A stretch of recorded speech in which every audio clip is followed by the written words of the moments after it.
लगता है कि अगर आप हायर टैक्स ब्रैकेट में चले गए तो पूरा इनकम हाई टैक्स रेट से कटेगा। आप गलत सोच रहे हो। इंडिया में टैक्स स्लैब वाइज होता है, फुल इनकम पे नहीं लगता।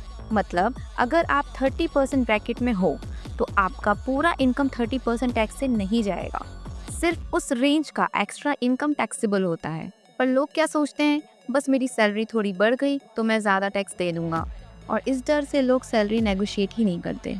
चलिए इसे एक सिंपल एग्जांपल से समझते हैं। सपोज आप ईयरली 25 लाख रुपीस अर्न कर रहे हैं और फाइनेंशियल ईयर 2025 टू 26 के according new regime tax slab कुछ ऐसा है।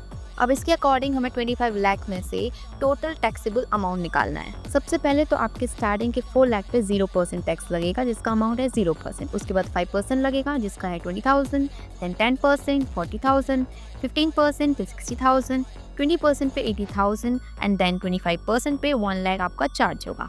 अब यहाँ पर आपका जो 30% है वो सिर्फ आपके 1 लाख पे लग रहा है, क्योंकि 24 टू 25 मतलब अबव 24 आपको 1 लाख एक्स्ट्रा है। 25 लाख आप लोग अर्न करते हैं तो यहाँ पे सिर्फ आपके 1 लाख पे 30% लगेगा जिसका अमाउंट है 30,000, और इन सबको हम जब ऐड कर लेंगे तो हमारा टोटल आएगा 2,30,000।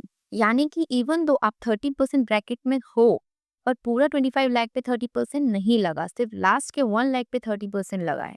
ये प्रोग्रेसिव टैक्स सिस्टम है। इसका मतलब आप जितना ज़्यादा कमाते हो सिर्फ एडिशनल अमाउंट हाई ब्रैकेट में टैक्स्ड होता है। अगर आपको अभी भी टैक्स कंफ्यूजन है या आप अपने स्लैब्स, एग्जम्पशंस, डिडक्शंस मैक्सिमाइज करना चाहते हो तो ब्लाइंडली टैक्स मत करना।